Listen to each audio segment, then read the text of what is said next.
My name is Steve Flatt. I'm the Director of the Psychological Therapies Unit, a not-for-profit community interest company based in Liverpool, currently providing a wide range of services to communities, individuals, and organisations.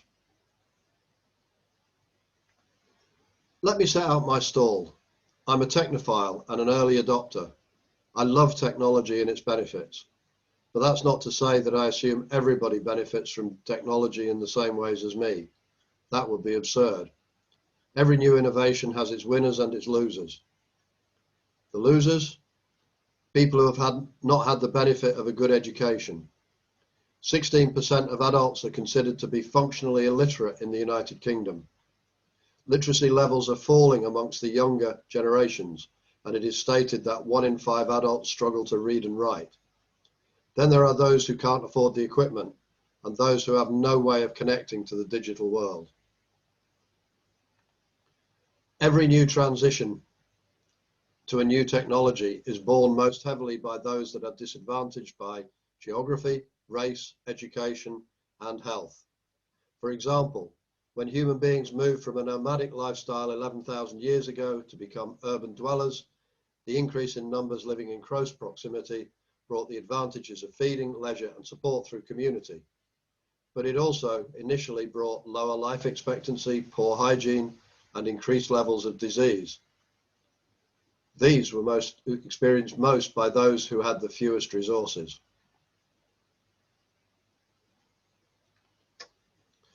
"11 million millennia later, the Industrial Revolution brought the marvel of mass-produced goods.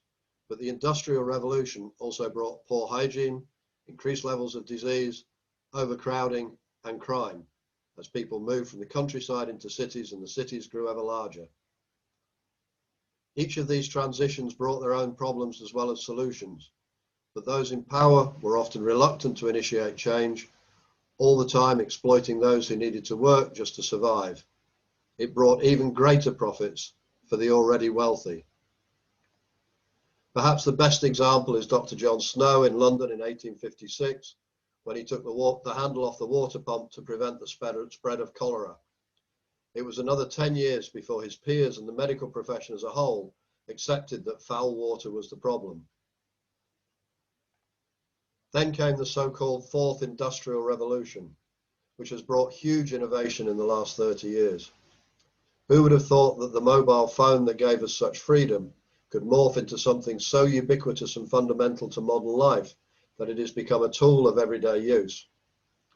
For example, a median of 76% across 18 advanced economies surveyed have smartphones, compared with a median of only 45% in emerging economies. The transition that we are currently going through, the outcome of which has been the subject of hundreds of articles, both apocalyptic and utopian, is creating the same kind of disruption as the transitions that I noted earlier. This time, however, it is a much more subtle transition. Perhaps it seems more subtle because we are in the middle of it, or perhaps it seems more subtle because for many of us, it is a huge advantage to our lives, both at work and at leisure. Even so, like all major shifts in human behavior, it has brought its own problems. These problems are not just social, but also challenging for the scientists too. Let me begin with the social challenges. I observed earlier that on average, 76% of the world's population is now connected to the internet in some way. Conversely, 34% of the world is not. That 34% is being left behind, or perhaps they don't want to keep up. There are moral and ethical issues around assuming that everyone on the planet wants to have the next technological innovation immediately, or perhaps those people are unable to take advantage of the technology because their literacy is low or non-existent. Perhaps they have not been so fortunate to be able to access digital technology and are able to secure an income. Or perhaps they have some kind of developmental difficulty, a physical difficulty, lack of education, suffered some kind of physical trauma which has entirely disrupted their lives, or perhaps they have suffered some kind of psychological abuse, short or long term, that has impacted upon their ability to trust others and compete on equal terms with the rest of us. Every one of those individuals is being left behind by a race to sell the next product and by a desire for entrepreneurs to be at the front of the economic competition. Digitization has also enabled a diaspora, which, as it gathers pace, cities will become hollowed out because opportunity will follow the wealth that can afford to move. The rollout of fibre to the premises broadband appears to be focusing on 250,000 premises in some of the hardest to reach villages, market towns and rural areas. Already some large corporations are ending their leases on city blocks as they realise the benefits of having their staff work from home. Yet there is little consideration for those who cannot take advantage of these amazing innovations. As cities decay, this was beginning to happen long before COVID and the pandemic. Properties will be repurposed if they are lucky. If they are not, they will become derelict. If buildings are not repurposed, cities will become dwelling places of the poor and the disadvantaged, where there will be few services, despite this being the place where the services are most needed. Furthermore, any services that do survive are likely to charge enormous sums of money because there will be a monopoly, further separating the poor and the wealthy. Power and influence will become increasingly networked, and the need for close proximity for power brokers will diminish. Health services have already been developing digitized services, telemedicine, national data management, and hundreds of thousands of other online services. And this is just as true of the private sector as it is of the public sector. They all seek to commodify their services, as predatory capitalism demands that every service has a cost rather than a value. Mark Carney describes this very clearly in this year's Reith Lectures. Yet this ability to communicate remains a double-edged sword, as social media divides and rules with its clever algorithms and its ability to engage the human psyche. There is an organization called The Social Dilemma. A movie they made late last year illustrates how those who created the massive social media platforms never intended those platforms to be used to promote lies and fake news, nor to encourage hate speech, bullying, misinformation, etc. Good intentions? Turning towards more scientific studies on equality. Does spending on mental health improve it? Wilson and Pickett quote a study that was specifically designed to test this using data on over 35,000 people from 30 European countries. It found no support for explanations involving public spending, but did find support for what the author called the psychosocial hypothesis. More equal countries seem to have better mental health, at least partly because their populations are less anxious about status and are more involved in social networks that involve reciprocity, trust, and cooperation. This observation would suggest that those countries who consider equality as an important aspect of policy making fare better than those who do not.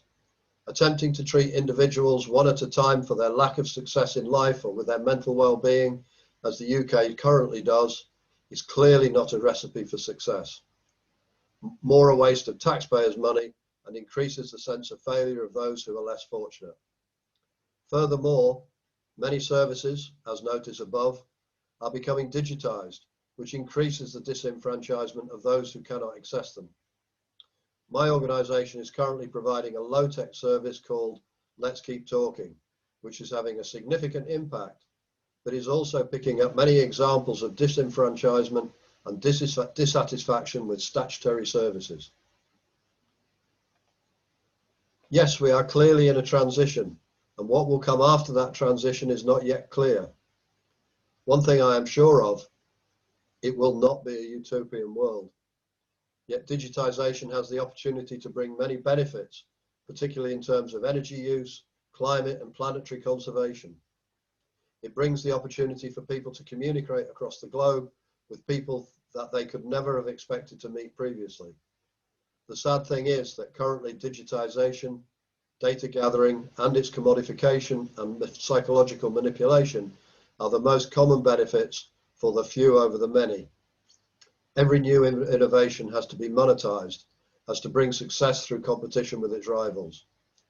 The future of digitization, of the World Wide Web, social media, data collection and communication in all its forms cannot be left in the hands of a few extremely powerful people to play out their power games at the expense of not only the disenfranchised and disadvantaged, who will be left behind altogether, but for many others whose naivety of the system and gullibility related to things that they are told will ultimately be left behind. While global politics continues to be based upon outdated hunter-gatherer principles, acquisition of wealth and power remain crucial to the survival of successful politicians and wealth seekers. I believe that this produces a crop of particularly toxic individuals whose desire for power overwhelms any sense of purpose other than to gaining and retaining that power. The digital revolution, if used successfully, will sweep away the ability of the few to manipulate the many and take another small step towards a better and more secure future for every organism on this planet. If it is continued to be used as it is currently, it will sweep away the many for the short-term advantage of the few. The few are a conniving bunch. They will devise a way to keep the many on the brink of survival, always swimming against the tide, while the elite continue to cash in because the population is too tired, too ill, or too weak to fight. For example, £10 billion worth of non-tendered contracts was spent during 2020, much of which went to close contacts of ministers and spads. As Michael Foot famously said, if you ask me about those insoluble economic problems that may arise if the top is deprived of their initiative, I would answer, to hell with them. The top is greedy and mean and will always find a way to take care of themselves. They always do. As I said at the beginning, I am a technophile. I love it. I see a huge opportunity for humanity to step up to its moral and ethical plate and begin to think how it can use these innovations for the good of itself, the other creatures on the planet, and the planet. In 2016, I wrote an article called, "Are We the Guardians of the Human Psyche?" It is still on the British Psychological Society website today, and I would argue that everything I said there is even more relevant today. We need to act now as researchers, psychologists, and citizens to try and prevent the worst excesses of the desire for power. We need to think about a world that is more sustainable and better for everyone, including those that are less fortunate than ourselves. The transition is already taking place and disruption is occurring. It is up to all of us as to what that new world looks like when the dust settles. Thank you.